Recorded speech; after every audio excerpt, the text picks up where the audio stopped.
Hey, Matt. I'm wondering How if you you doing, Hub? how you doing? I'm wondering if you have any update on your coordinators and then a follow-up depending on what the answer is, if you don't mind. Yeah, no problem. So no update with them yet. Still working through their status as far as whether or not they'll be available for game day. So I don't have an update there yet.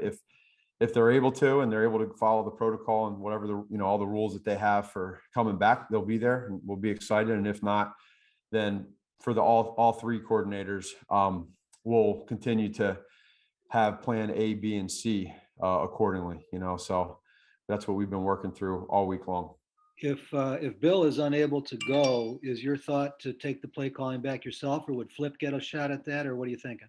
Yeah, we'll probably work through that and just I'm sure we'll work together and just kind of see what we want to do there. I think we've had a good plan all week long with how we've gone about it and what we discussed. And no matter who's calling it, we feel like the plan is going to be good. Next question, Cheryl Ray. Hi, Matt. How you doing? Good. How are you? Good. Matt, you're getting Eddie Goldman back from COVID protocols. Is there any chance that some of these other players may be coming back as soon as today or tomorrow or Monday? What players would that be? Whoever has issues. Yeah, well, we have, obviously several people that whether they're on their injury report or they're in some type of, with the COVID protocol, there's a bunch, but, the guys are out there, like you said, getting Eddie here, getting him back today, I think was good. And, just working through everybody else. Whoever is ready to go, we'll take them. How difficult has this been for you? No, it's a part of the process. There's a lot of other coaches that are going through this. And I think, this is what you deal with. So it's the next man up, next coach up. I think the coaches have been great all week long, trying to work through when we can't Zoom and we're at practice, the mechanics of how that goes. They've done a great job, and players as well. We got some guys back, Cheryl, a few days ago, and they're back at it. And today being able to go full speed was nice, not to have the walkthrough because of limited numbers. So it's been good. Next question, Jason Leisure. Matt, with regard to Mike Zimmer and the Vikings, how have you prepared Justin for some of the unique blitzes he's going to see? And do you view this as a new challenge for him in his education as a rookie quarterback? Yeah, I think it's number one, I have a lot of respect for what they do on third down. They always lead the league every year on third down. We got to be able to stay in third and manageable, whether that's via the pass or run. Because if they get you in 3rd and 7+, it can be difficult. So for Justin, it's going to be a really good opportunity for him to be able to see some of the things they do. And I think probably the best thing they do is they disguise. So it's the cat and mouse game where they like to show you one way and come from another, and then show you one way and come from that way. So we got to be really locked in and be good with what we're doing schematically, whether it's via protections or whether it's through the air or whether it's through the run. We gotta all be locked in and have great communication. So it's going to be a good challenge for them.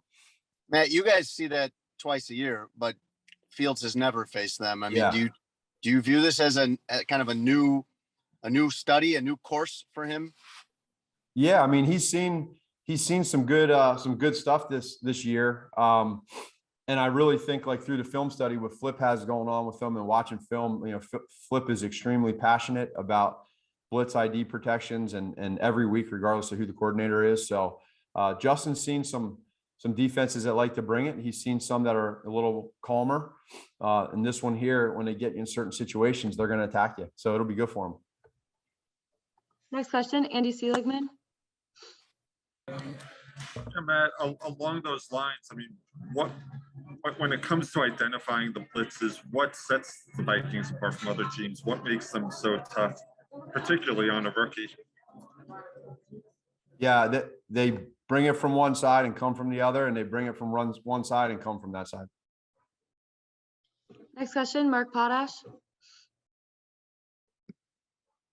Matt, with Peters out, is Tevin Jenkins, you think, is there a good chance, or will he start at left tackle against? Yeah, I think there's a good chance of getting him out there, which would be, great. I think being able to anybody have a week to prepare will definitely help out.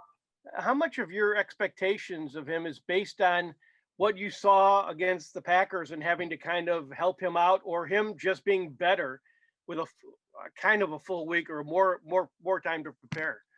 Yeah, probably a little bit of both. I mean, we'll be able to help him out when we need to, and his mindset will be great. It's never easy jumping into a game like that against a great defense with good defensive ends, and so we'll make sure that we're doing everything we can to give him the best opportunity. Just one other thing on that, in this, especially this week, kind of a crazy week, have you been able to gauge at all what his kind of mental state is coming off of that kind of tough? Yeah, we don't dwell on the negatives. We work on the positives. So he's past that. He's just trying to get better today. Next question, Chris Emma. Hey, Matt, two questions if you could. One, are you aware, do you have any more players going on the COVID list, or are you guys good for today? I think we're good for today. We checked that box, I think. That's good. All right. And then, yeah, that's good. I agree. It is good.